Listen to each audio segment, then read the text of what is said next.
Good morning student. તો આપણે ગઈકાલે 2 દિવસ પહેલાં ચેપ્ટર 9 બાનો વાળો જોયો હતો.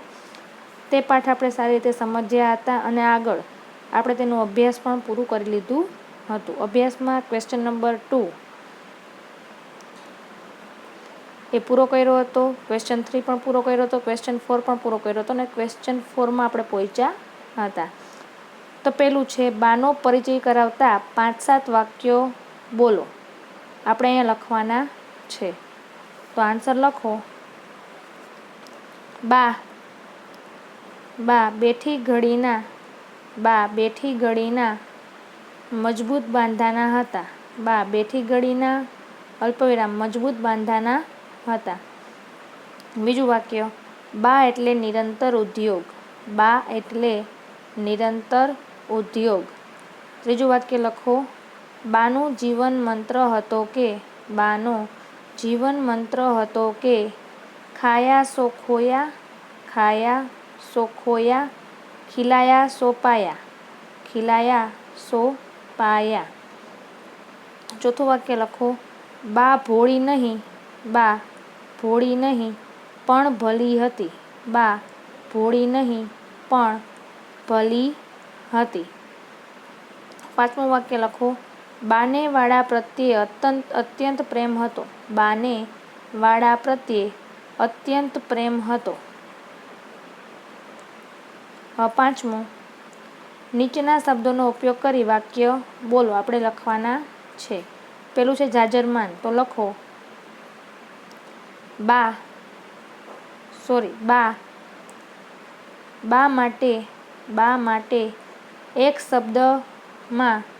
માટે એક શબ્દમાં કહેવું હોય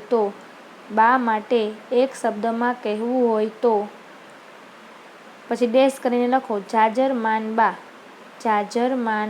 બા. બીજું નિરંતર. તો વાક્ય લખો. બા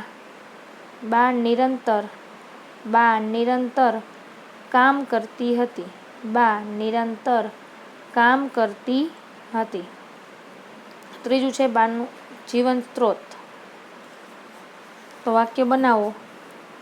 બાનો જીવન સ્ત્રોત હતો કે ખાયા સો ખોયા, ખીલાયા સો પાયા. સમૃદ્ધિ. તો વાક્ય બનાવો. બાના ઘરમાં ઘણી સમૃદ્ધિ હતી. બાના ઘરમાં ઘણી સમૃદ્ધિ હતી. હવે છે સ્વાધ્યાય. એમાં પહેલું, નીચેના પ્રશ્નોના ઉત્તર લખો. એમાં પહેલું, નિરંતર ઉદ્યોગ એટલે બા એમ લેખક શા માટે કહે છે? તો આન્સર લખો. કારણ કે બા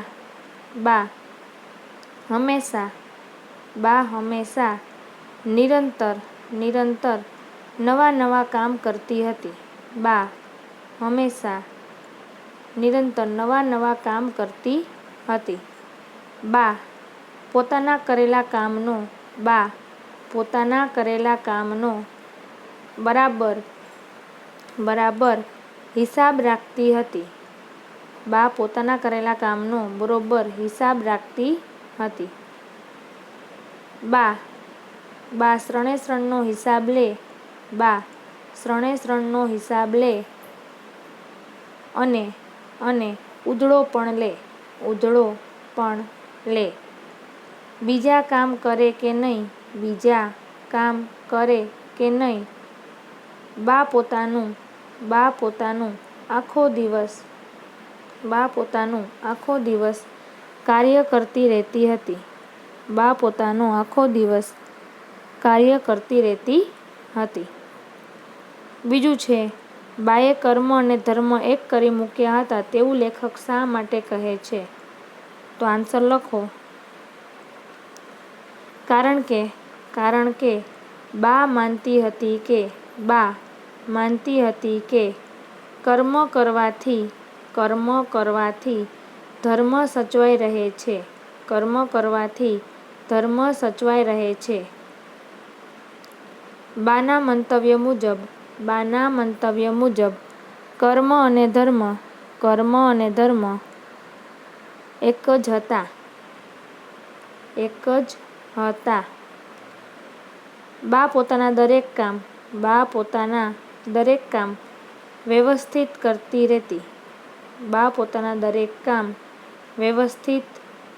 કરતી હતી. કરેલા કામનો હિસાબ પણ રાખતી. તે કદી ખાલી ન બેસી રહે. તે માનતી કે કામ કરવાથી કર્મ થાય અને કર્મ કરીએ તો ધર્મ આપોઆપ થઈ જાય. ત્રીજું છે તમારા દાદા અને દાદીની ગમતી પ્રવૃત્તિ વિશે લખો. તો તમારે તમારા દાદા દાદી વિશે લખવાનું છે. હું મારા વિશે લખું છું. મારા દાદા દાદી વિશે તમે તમારા રીતે લખજો. તો મારા દાદા મારા માટે રમકડાં લઈ આપે. મારા દાદી રોજ મને સૂતી વખતે વાર્તા કહે છે. મારા દાદી મારી બધી વાત માને છે. મારા દાદા અને દાદી બંને મને બહુ જ પ્રેમ કરે છે. ક્વેશ્ચન 2. નીચે આપેલી પંક્તિનો વિચાર વિસ્તાર કરો. તો એમાં છે ખાયા સો ખોયા, ખીલાયા સો પાયા. તો લખો બા માનતા હતા કે ખાધું તે તો પોતાના માટે કર્યું. પણ જો કોઈને ખવડાવીએ તો તે આપણને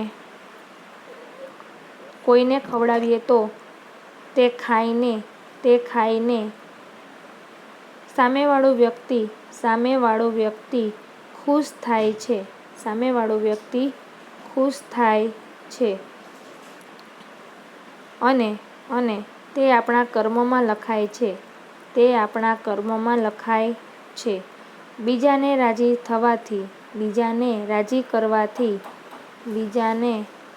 રાજી કરવાથી આપણને ખુશી મળે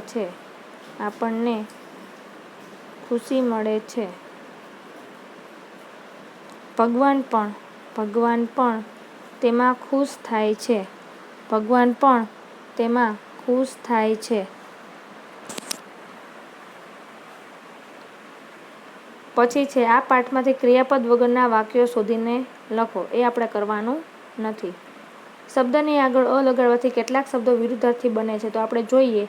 એક તો આપણને આપ્યું છે સ્વચ્છ તો અસ્વચ્છ, ગમો તો અગમો, પ્રાપ્ત તો અપ્રાપ્ત, પ્રાપ્ત તો અપ્રાપ્ત, શુભ તો અશુભ, ભાગ્ય તો અભાગ્ય. નુકસાન, ખૈરાત, સરબત, નજર વગેરે અન્ય શબ્દો ગુજરાતી ભાષાના પ્રયોજાય છે. આ શબ્દોનો વાક્ય પ્રયોગ કરો. તો એ આપણે કરવાનું નથી. હવે આપણે જોઈએ ચેપ્ટર નંબર 10 વલયની અવકાશી સફર. હવે વલય છે એ એક છોકરાનું નામ છે અને એની અવકાશી સફર એટલે કે એનું જે સપનું છે અવકાશનું એની વાત કરી છે. લેખક છે કિશોર અંધારિયા. જન્મ થયો હતો 28/10/1961. કિશોર કનૈયાલાલ અંધારિયાનો જન્મ ભાવનગરમાં થયો હતો. હિમખંડ નવલકથા, મંગળ અમંગળ, લઘુ નવલ, વલયની અવકાશી સફર નામે વિજ્ઞાન કથાના અનેક પુસ્તકો એણે આપ્યા છે. એમાં વલયની અવકાશી સફર છે એ ગુજરાત સાહિત્ય અકાદમીનું પ્રથમ પારિતોષિક મળેલ છે. હવે વલયની અવકાશી સફર એક રોમાંચક વિજ્ઞાન કથા છે. કેવી કથા છે? વિજ્ઞાન કથા. વિજ્ઞાન કથાનો ઉદ્દેશ ભાષાના માધ્યમ દ્વારા બાળકમાં વૈજ્ઞાનિક દ્રષ્ટિ કેળવવાનો છે, કે તમારી માતૃભાષા દ્વારા તમે તમારા વૈજ્ઞાનિક દ્રષ્ટિકોણ છે એને તમે કેળવો. આ કથામાં કિશોરો કેવી રીતે અનુભવનું વિજ્ઞાન કામે લગાડે છે એની સુંદર વર્ણન કર્યું છે. અહીં કેટલાક અવકાશને વિજ્ઞાનને લગતા પારિભાષિક શબ્દોનો પણ આપણને પરિચય મળે છે. તો આપણે પાઠ જોઈએ કે શાળાઓમાં ઉનાળાનું વેકેશન પડી ગયું હતું. હવે સ્કૂલોમાં ઉનાળાનું વેકેશન હતું અને મે મહિનાની કાજળ ઘેરી રાત હતી, મતલબ કે મે મહિનાનું અંધારી રાત હતી. વિસ્મય અને વિરાટ અત્યારે વલયની અગાસીમાં હતા. ત્રણેય પાકા ભાઈબંધ હતા. કોણ કોણ? વિસ્મય, વિરાટ અને વલય. ત્રણેય અત્યારે વલયની અગાસીમાં સૂતા હતા. ત્રણેય પાકા ભાઈબંધ. કેવા ભાઈબંધ? પાકા. ભણવામાં પણ ત્રણેય હોશિયાર હતા અને ત્રણેયને વિજ્ઞાનમાં ખૂબ જ રસ હતો. ત્રણેય ઉનાળાના વેકેશનમાં આજની જેમ જ ઘણીવાર વલયની અગાસીમાં સાથે સૂતા. ત્રણેય જણા જ્યારે વેકેશન હોય ત્યારે વલયની અગાસી ઉપર સાથે સૂતા હતા. રાતના લગભગ 12:30 થયા હતા. કેટલા વાગ્યા હતા? 12:30. વલયને ઊંઘ આવતી હતી. વલય હતો એને નીંદર આવતી હતી, પણ પેલા બંનેને નહોતી આવતી. પણ વિસ્મય અને વિરાટ હતો એને નીંદર આવતી હતી નહીં. તેઓ પથારીમાં પડ્યા પડ્યા વાતો કરી રહ્યા હતા. તે શું કરતા હતા? વાતો કરતા હતા. ત્યાં જ વિસ્મયનું ધ્યાન, કોનું? વિસ્મયનું ધ્યાન આકાશમાં પ્રકાશિત એક લાલ ટપકા તરફ ગયું. હવે વિસ્મય હતો એનું ધ્યાન ક્યાં ગયું? તો કે આકાશમાં એક લાલ કલરનું ટપકું હતું તેના તરફ એનું ધ્યાન ગયું. તે નીચેની તરફ આવી રહ્યું હતું. તે ટપકું હતું લાલ કલરનું, તે ક્યાં આવતું હતું? નીચેની તરફ. તેણે બંનેને હાથથી ઈશારો કરી ત્યાં જોવા કહ્યું. હવે વિસ્મય હતો એણે વિરાટ અને વલયને ઈશારો કરીને તે લાલ ટપકા સામે જોવાનું કહ્યું. હવે તે ટપકું જોઈને વલય હતો એ બોલી ઉઠ્યો, અરે, આ વગર દિવાળીએ રોકેટ કોણે ફોડ્યું? ભાઈ, અત્યારે દિવાળીનો તહેવાર નથી તો આ રોકેટ કોણે ફોડ્યું હશે? પરંતુ તેઓની દારૂખાનાના રોકેટ હોવાની વિશેની માન્યતા ધીરે ધીરે ભાંગવા લાગી. પહેલાં એને રોકેટ સમજતા હતા, પણ હવે ધીરે ધીરે એને ખબર પડી ગઈ કે આ રોકેટ નથી. ટપકું મોટું થવા લાગ્યું. લાલ કલરનું ટપકું હતું જેમ જેમ નીચે આવતું ગયું તેમ તેમ તેનો આકાર મોટો થતો હતો. જેમ જેમ નજીક આવતું ગયું એમ એનો રાતા રંગનો પ્રકાશ પણ વધવા લાગ્યો. તે લાલ કલરનું વધારે લાગવા લાગ્યું.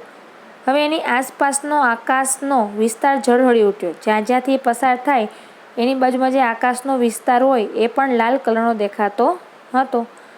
આ ચમકતો પદાર્થ જમીનની નજીક પહોંચી ગયો.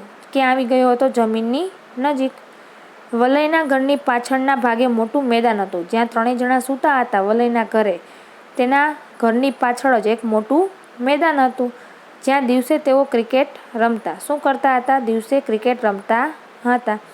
હવે લાલ રંગધારી પ્રકાશિત આકાર ધીરે ધીરે મેદાનમાં ઉતર્યો. ક્યાં ઉતર્યો? તે મેદાનમાં ઉતર્યો. હવે જોવાનું એ હતું કે એનો કોઈ અવાજ ન હતો. મતલબ કે લાલ કલરનું ટપકું હતું એ ધીરે ધીરે મેદાનમાં આવતું હતું, પણ નવાઈ એ હતી કે એનો અવાજ ન હતો. રાત્રિની નીરવ શાંતિમાં વિચિત્ર ઘટના જોઈ કેવા તેઓ અચંબામાં પડી ગયા કે આ વળી શું, કે આવું લાલ લાલ કલરનું પૃથ્વી ઉપર નીચે ધરતી ઉપર આવ્યું, અને એ પણ જ્યાં મેદાન હતું જ્યાં એ લોકો ક્રિકેટ રમતા હતા ત્યાં આવીને ઊભું રહ્યું. એનો રાતો પ્રકાશ અગાસીમાં એમના સુધી પહોંચતો હતો. એનો એટલો રાતો પ્રકાશ હતો લાલ કલરનો કે એની અગાસી લગી લાલ પ્રકાશ દેખાતો હતો. એક અજ્ઞાત ડરથી તેઓ ત્રણભાર એકબીજા સાથે કંઈ બોલી શક્યા નહીં. મતલબ કે એને ડર હતો એકબીજાનો કે આ શું હોય છે, કેવું હોય છે, એના વિશે ડર હતો. એટલા માટે એકબીજા સાથે વાત કરતા બંધ થઈ ગયા. આખરે વિરાટ ધીમા ભયભીત અવાજે બોલ્યો, સાવ ધીમે ધીમે બીતો હોય તેવી રીતે બોલ્યો, આ આવું મોટું પ્રકાશિત ગોળા જેવું શું હશે ને અત્યારે અહીંયા કેમ? તો વિસ્મય તેનો હાથમાં હાથ લઈ કહ્યું, ગભરાતો નહીં. મારું અનુમાન છે કે આ કોઈ બીજા ગ્રહનું યાન લાગે છે. મતલબ કે આ પૃથ્વીનું યાન નથી, કોઈ બીજા ગ્રહનું યાન છે. આપણા રોકેટ કે સ્પેસ શટલ જેવું જેમ કે આપણા રોકેટને સ્પેસ શટલ કેમ બીજા ગ્રહ ઉપર જતા હોય તપાસ કરવા માટે, એમાં બીજા ગ્રહ ઉપરથી આવ્યું હશે, પરંતુ એથી કેટલાય ગણું વધુ આધુનિક. આ તો આપણા રોકેટ અને સ્પેસ કરતાં તો ક્યાંય સરસ છે, કેટલું આધુનિક છે, નવું છે. વલયે બીજો વિચાર આપ્યો કે હું નીચે જઈ મારા મમ્મી પપ્પા અને કાકાને જગાડું. વલયને શું વિચાર આવ્યો કે એક કામ કરું, હું મમ્મી પપ્પા અને કાકાને જગાડું કે આ શું છે. વિરાટે તેને અટકાવીને કહ્યું, એવું તો ન જ કરાય. વિરાટ હતો, એણે શું કીધું, ના ના ના ના ના, આપણે એવું કરવું નથી. કારણ મોટાઓ આપણે માનીએ તેટલા નીડર નથી હોતા, એ તો આપણાથી પણ વધારે ડરપોક હોય છે. બીજું, એ ડરના માર્યા આપણને પણ કંઈ કરવા દેશે નહીં. આપણને કંઈ કરતા હશું તો પણ અટકાવશે, આપણને પણ સરખું જોવા દેશે નહીં. હવે એકબીજાના હાથ પકડી તેઓ અગાસીના પરથી બહારના દાદરાથી નીચે ઉતર્યા. હવે અગાસીનો દાદરો હતો એ બહારના ભાગથી નીચે જતો હતો. ત્યાંથી આ ત્રણેય એકબીજાના હાથ પકડી નીચે આવ્યા. ત્રણેયના મનમાં થોડો ભય હતો, મતલબ ડર હતો, અને સાથે ઘણી બધી જિજ્ઞાસા હતી કે આ શું છે. હવે ધીમા પણ મક્કમ પગલે એ આગળ ચાલવા લાગ્યા. રાતા રંગથી ઝળહળા રચના પાસે પહોંચ્યા અને એને ધ્યાનથી જોયું. હવે જ્યાં રાતા રંગનો પ્રકાશવાળું યાન હતું એ જ્યાં ઊભું હતું ત્યાં પાસે ગયા અને એને ધ્યાનથી જોવા લાગ્યા. તેનો આકાર લંબગોળ ઈંડા જેવો હતો. હવે આ યાન હતું એનો આકાર કેવો હતો? લંબગોળ ઈંડા જેવો. આસપાસ ન વર્ણવી શકાય તેવી વિચિત્ર વાસ આવતી હતી. હવે એની આસપાસ બહુ જ વિચિત્ર વાસ આવતી હતી.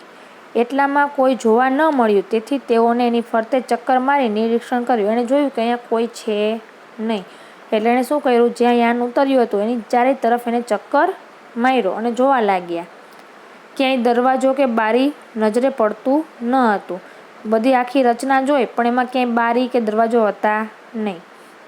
જાણે કે એક અખંડ રચના હોય કે આ બંધ જ રહેતી હોય.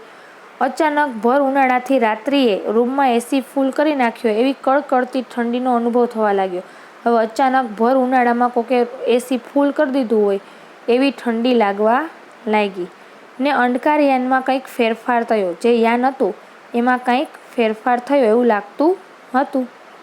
કમળની પાંદડીઓ જેમ ચારેય દિશામાં ખુલે એમાં ખુલી ગયું. આ યાન હતું એ જેમ કમળની પાંદડી હોય ચારેય દિશામાં એની પાંખડીઓ ખુલે એવી રીતે આ યાન હતું એ પણ ખુલી ગયું. હજુ એ કંઈ વિચારે તે પહેલાં બીજી જ ક્ષણે એ કોઈપણ જાતના અવાજ વગર બંધ પણ થઈ ગયું. હવે નવાઈ એ વાતની હતી કે જેમ ખુલી ગયું એ રીતના કંઈ પણ અવાજ કર્યા વગર અચાનક બંધ પણ થઈ ગયું. પણ નવાઈની વાત એ હતી કે તેઓ એની અંદર હતા, પહેલાં બહાર હતા અને અચાનક ખુલ્યું અને અચાનક પાછું બંધ થઈ ગયું. પણ પછી એને નવાઈની વાત એ લાગી કે પહેલાં એ યાનની બહાર ઊભા હતા ને હવે જે યાન હતું એની અંદર વયા ગયા હતા. અંદર પણ રાતો પ્રકાશ અને નકરી ઠંડી ઠંડી ને ઠંડી. હવે ત્રણેયનો ફળફળાટ વધી ગયો કે યાર આપણા યાનમાં કેવી રીતે આવ્યા. હવે એક થડકારો અનુભવાયો, મતલબ કંઈક સ્ટાર્ટ થતું હોય, શરૂ થતું હોય તો એવો કેવો થડકાટ થાય એવો થડકાટ થયો. તેમણે એકબીજાની સામું જોવા લાગ્યા. મનોમન સમજી ગયા કે હવે આ યાન જમીન ઉપરથી ઉંચકાઈને પોતાનો પ્રવાસ ચાલુ કર્યો છે, મતલબ કે આપણને ક્યાંક લઈ જાય છે. પોતાનું ઘર, પોતાનું ગામ, પોતાનું રાજ્ય, પોતાનો દેશ, પોતાનો ખંડ, પોતાની પૃથ્વી, સગડાથી તેઓ દૂર જઈ રહ્યા હતા. થોડા વાઇબ્રેશન સિવાય કશો અવાજ એમાં હતો નહીં. બહાર કંઈ જોઈ શકાય એવી વ્યવસ્થા પણ નહોતી અને હતી જાણે લાલ અંધકાર જેલ, જેમ કે લાલ કલરની જેલ હોય એવું લાગતું હતું. ત્રણેય એટલું સમજી ગયા કે આ કોઈ પરગ્રહવાસીઓનું સ્વયં સંચાલિત યાન છે જે ઓટોમેટિક ચાલે છે અને તેઓ હવે એમના કેદી હતા. કોણ જાણે કેટલા કલાકો વીત્યા હશે અહીં પહોંચવામાં એ તો ખબર નથી, અને કઈ આ જગ્યા હશે એ પણ એને ખબર હતી નહીં. કયો ગ્રહ ને કઈ દુનિયા હશે એ પણ એના માટે નવીન હતું. હવે પહેલા યાનમાં કોઈ નહોતું એટલે કદાચ રિમોટ સંચાલિત હોય એવું એને અનુમાન લગાવેલું હતું. પરંતુ હવે અહીં કોઈક જોવા મળવું જોઈએ. જ્યાં લોકો ગયા ત્યાં એને કંઈક જોવા મળવું જોઈએ એવો એને અંદાજો લગાડ્યો. યાન દ્વારા તેઓ આ વિચિત્ર દુનિયામાં પહોંચી ગયા હતા. યાન હતું એ એને વિચિત્ર દુનિયામાં લઈ આવ્યું હતું. અહીં પણ આછા અને ઘેરા લાલ રંગનું સામ્રાજ્ય લાગતું હતું, કારણ કે આખો ગ્રહ લાલ લાલ હોય એવું એને લાગતું હતું. અને ઠંડી તો ખૂબ જ હતી. થોડીવાર પછી સામેના સ્રષ્ટાકોણ જેવા દરવાજામાંથી એક વિચિત્ર આકૃતિ અંદર પ્રવેશી. થોડીક વાર થઈ એટલે સ્રષ્ટોકાણ મતલબ 6 ખૂણાવાળું કંઈક હતું એવો દરવાજો હતો અને એમાંથી એક વિચિત્ર આકૃતિવાળો માણસ બહાર આવ્યો એવું એને જોયું. હવે ત્રણેય પ્રથમ પૃથ્વીવાસી હતા જે અત્યારે પરગ્રહી જીવનને જોઈ રહ્યા હતા. હવે આ પ્રથમ ત્રણેય પૃથ્વીવાસી હતા જેણે આવા અન્ય જીવને જોયા હતા. વિરાટને યાદ આવ્યું કે આ જ ઈટી એટલે કે એક્સ્ટ્રા ટેરિસ્ટ્રલ છે. એનું શરીર રાખોડી રંગના રબરમાંથી બનેલું હોય. એ નરમ અને પોચું લાગતું હતું. હવે જે વિચિત્ર આકૃતિવાળા માણસો હતા એનું શરીર હતું એ રબરનું બનેલું હતું અને રાખોડી રંગનું હતું અને નરમ અને પોચું લાગતું હતું અને નાક કે કાન જેવી કોઈ રચના હતી નહીં. આપણે જેમ નાક અને કાન હોય તેમ તેમાં એ કોઈ નાક કે કાન જેવું હતું નહીં. આંખો કપાળથી ઘણી નાની હતી અને વિચિત્ર અને સંપૂર્ણ ગોળ હતી. આંખ હતી સંપૂર્ણ ગોળ હતી, વિચિત્ર હતી અને કપાળથી ઘણી નીચે હતી. હવે પક્ષીની જેમ તેની ઉપર પાપણો ન હતી. આપણે આંખ હોય તો આપણે ઉપર પાપણ હોય, પણ પક્ષીને જેમ પાપણ ન હોય આંખ ઉપર, તેમાં માણસો હતા એને પણ પાપણો હતી નહીં. માથાનો ભાગ મોટો હતો પણ તેની ઉપર વાળ ન હતા. રાખોડી રંગના માથા પર એરિયલ જેવી 2-3 રચના લગાડેલી હતી.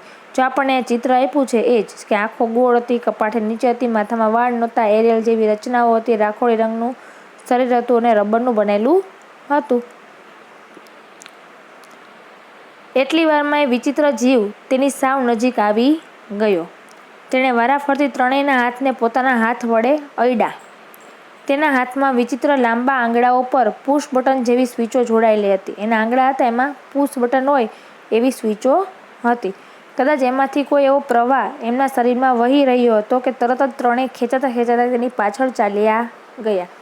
એ બટન દબાવી અમારા હાથને અડ્યા પછી એણે પોતાના આંગળાની જે સ્વિચ હતી દબાવી તો એની પાછળ પાછળ અમે લોકો ચાલવા લાગ્યા.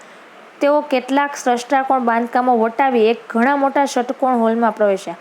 ઘણાય 6 ખૂણાવાળા દરવાજા હતા. એમાંથી પસાર થઈને છેવટે એક મોટો જે 6 આકારવાળો દરવાજો હતો એમાં આવ્યા. પેલા વિચિત્ર જેવા અહીં કેટલાય રાખોડિયા રંગના જીવો હતા. હવે અહીંયા પેલા અમારી સામે એક જ જીવ આવ્યો હતો રાખોડી રંગનો, પણ અહીંયા એના જેવા ઘણા બધા જીવો હતા. જાણે ભેદી ભૂતકાળની દુનિયા, જાણે કે કંઈક અલગ જ લાગતું હતું. હોલના 5 ખૂણામાં બધાની વિચિત્ર બેઠક હતી. 6થા ખૂણામાં આવો એક જીવ હતો જેની બેઠક વિશેષ ઊંચી હતી, સૌથી ઊંચી હતી અને જેની સામે ડેશબોર્ડ જેવું કંઈક હતું અને તેની પર કેટલીક બટનો અને સ્વિચો પણ હતા. તેના માથા પર બીજા જીવો કરતાં એરિયલના સળિયા હતા એ વધારે હતા. હવે વિસ્મય, વલય અને વિરાટ ત્રણેય તેની પાસે લઈ જવામાં આવ્યા. તેઓ સમજી ગયા કે આ જીવ બધાનો બોસ હોવો જોઈએ, મેઇન માણસ હોવો જોઈએ. હવે શું થશે? તેઓને મારી નાખશે, ગુલામ બનાવી દેશે, શું કરશે? ની અટકળો કરતાં ઠંડા રાતાસ રણના પરિસરમાં ત્રણેયના શરીરમાંથી ભયનું લખલખું પસાર થયું. બોસ લાગતા પરગ્રહી તેઓથી તરફ નજર માંડી પિયાનો વગાડતા હોય તેમ ડેશબોર્ડ પર ઉપર એની આંગળીઓ ફેરવવા લાગ્યા. જેવી એની આંગળીઓ અટકી એ કંટ્રોલ બોર્ડની સ્પીકર જેવી રચનામાંથી અંગ્રેજીમાં અવાજ આવ્યો. અલબત્ત કે અવાજ યાંત્રિક હોય એવું અમને લાગ્યું હતું. અવાજ હતો કે પૃથ્વીવાસીઓ, અમારે તમારું અપહરણ કરવું પડ્યું છે. અમારે તમને ઉપાડીને લાવવા પડ્યા છે. અમે અહીંથી પૃથ્વી પર જે યાન મોકલ્યું હતું તેમાં તમે પકડાઈ ગયા છો. ફરી પાછા પેલાએ આંગળીઓ ફેરવી અને વિસ્મય અને વલય સમજી ગયા કે આ કેવી યાંત્રિક રચના છે જે દૂરભાષીઓનું કામ કરતી હતી, મતલબ કે ભાષાઓનું ટ્રાન્સલેશન કરવાનું કામ કરતી હતી અને તેની ભાષાનું અંગ્રેજીમાં રૂપાંતર કરી સંભળાવતી હતી. હવે જે ભાષા બોલતા હતા એનું અંગ્રેજીમાં ટ્રાન્સલેશન કરીને એ લોકોને એની ભાષામાં સંભળાવતું હતું. આગળ સંભળાયું, તમે અત્યારે સૂર્યમાળાના 6થા ગ્રહ શનિના ઉપગ્રહો પૈકીના ટિટાન નામના ચંદ્ર પર છો. ભાઈ તમે અત્યારે સૂર્યમાળાનો જે 6થો ગ્રહ છે શનિ, એના જે ઉપગ્રહ છે ટિટાન, એના પર તમે છો. એનું નામ છે ચંદ્ર. અહીં માત્ર મારું સામ્રાજ્ય ચાલે છે, મતલબ અહીંયા હું જે કહું એ જ ચાલે છે. તમારા કરતાં અમારી આ નાનકડી દુનિયા ઘણી આગળ છે. તમે અમારા કરતાં ઘણાય પાછળ છો. વલયને વિચાર આવ્યો ને મનમાં અંગ્રેજી વાક્ય ગોઠવી પછી તે બોલ્યો, પણ અહીં માત્ર રાતો પ્રકાશ છે. એમ કેમ છે? એણે પૂછ્યું કે ભાઈ આ રાતો પ્રકાશ કેમ છે? તો થોડી વારમાં તેમાંથી વિચિત્ર યાંત્રિક અવાજ આવ્યો. પછી બોસનો ઉત્તર સંભળાયો કે શનિના ગ્રહ ફરતા વલયો છે અને તમે પૃથ્વીવાસી પણ જાણતા હશો કે એમાંના 2 વલયોમાંથી સૂર્યપ્રકાશ પરાવર્તન થાય અને વક્રીભવન પામી અને અમારી દુનિયા પર આવે છે. માત્ર મોટી તરંગ લંબાઈ ધરાવતો લાલ રંગ છે એ જ અમારે સુધી પહોંચે છે. અમારે મન તો આ જ પ્રકાશ ભાઈ જે સૂર્ય છે એ અમારાથી ઘણો દૂર છે આ વલયોથી, એટલા માટે પરાવર્તન અને વક્રીભવન પામી અને અમારી દુનિયામાં ખાલી માત્ર લાલ રંગની તરંગ લંબાઈ લાંબી હોય એટલે ખાલી એ જ અમારા સુધી પહોંચે છે. એટલે અમારે તો આ લાલ રંગ જ અમારી દુનિયા છે. બીજો પ્રકાશ ક્યારે અમે જોયો નથી. અમે તેને સહી શકીએ કે નહીં તે પણ અમને ખબર નથી. બીજી વાત, તમને અને તમારા જેવા બીજા માનવોના અપહરણ કરી અમે તમારા ગ્રહ પર એક જાસા ચિઠ્ઠી મોકલવા માંગીએ છીએ કે આખી પૃથ્વી પર જેટલો યુરેનિયમ ધાતુ છે એ અમને આપી દ્યો. અમારું એ મુખ્ય બળતણ છે અને જમીનમાંથી મળતું નથી. ભાઈ અમારું જે મુખ્ય બળતણ છે યુરેનિયમ છે અને યુરેનિયમનો ધાતુ છે એ અમારી જમીન ઉપર મળતો નથી, એટલા માટે અમે તમને અહીંયા બોલાવ્યા છે. ધારો કે એમ ન કરવામાં આવે તો? વિરાટે પ્રશ્ન કર્યો કે અમે ન આપીએ તો અમે પૃથ્વી પરની સમગ્ર માનવજાતનું નિકંદન કાઢી નાખીશું, બધાને અમે મારી નાખીશું. હવે ત્રણેય બી ગયા, ફફડી ઉઠ્યા. વલયે ઈશારો કરી વિસ્મય અને વિરાટને વધુ નજીક બોલાવ્યા અને કાનમાં કંઈક કહ્યું. બંનેને તેનો આઈડિયા ખૂબ ગમી ગયો. હવે વલય અગાસીમાં રાત્રે સૂતી વખતે હંમેશા પોતાની પાસે ટોર્ચ રાખતો હતો. જે આપણે કહીએ ને ટોર્ચ, આપણે લાઇટ જાય ત્યારે ટોર્ચનો ઉપયોગ કરીએ છીએ તે. એ બેટરી યાનમાં જતી વખતે માંડ પોતાના ખિસ્સામાં સંતાડીને રાખી હતી. એને યાદ આવ્યું, તરત એણે કાઢી અને ઓન કરી. હવે તેનો સફેદ પ્રકાશિત શેડો હતો એ પહેલાં બોસ ઉપર નાખ્યો. હવે તેના માટે લાલ રંગ સિવાયની તરંગ લંબાઈનો પ્રકાશ સહન થઈ શકે તેમ હતો નહીં. એક સામાન્ય ટોર્ચ અહીં શક્તિશાળી શસ્ત્ર પુરવાર થઈ, કારણ કે એ લોકોએ કોઈ દી લાલ રંગ સિવાય બીજો રંગ જોયો ન હતો અને બીજા રંગને તે પ્રકાશને સહન પણ કરી શકે નહીં. એટલા માટે તેને આઈડિયા આવ્યો અને તેણે જેનો પોતાનો ટોર્ચ હતી એ ઓન કરી અને એના ઉપર પ્રકાશ પાડ્યો. હવે તરત જ એને આ સફેદ પ્રકાશથી બળતરા થવા લાગી. એના શરીરમાં શું થવા લાગ્યું? બળતરા. એના દેહમાંથી યાંત્રિક અવાજો આવવા લાગ્યા અને એનું રબરિયું પોચું શરીર હતું એ ધીરે ધીરે ઓગળવા લાગ્યું. હવે ત્રણેયના જીવમાં જીવ આવ્યો કે હાય શાંતિ. ત્યાં સુધીમાં વિચિત્ર જીવોમાં મોટી ભાગદોડ ભાગી ગઈ. બધા આમથી આમ ભાગવા લાગ્યા. બોસના તો ન્યા રામ રમી ગયા, મતલબ ત્યાં બોસ મરી ગયો. 3 વારમાં બાજી આ ત્રણેય મિત્રોના હાથમાં આવી ગઈ. તેમણે અંગ્રેજીમાં કંટ્રોલ બોર્ડના માધ્યમ વડે તે જીવોને ધમકી આપી અને પોતાને તાત્કાલિક પૃથ્વી પર પાછા જવા માટે યાનની વ્યવસ્થા કરવા માટે કહ્યું કે અમને ફટાફટ તમે પૃથ્વી પર પહોંચાડી દો, નહીતર અમે તમે બધાને મારી નાખશું. હવે ખૂબ જ ભયભીત થયેલા ઉપગ્રહવાસીઓ હતા, એણે તરત જ એને યાનમાં બેસાડી દીધા અને યાન પૃથ્વી સુધી પહોંચે એ માટે પ્રોગ્રામ કરી દીધો.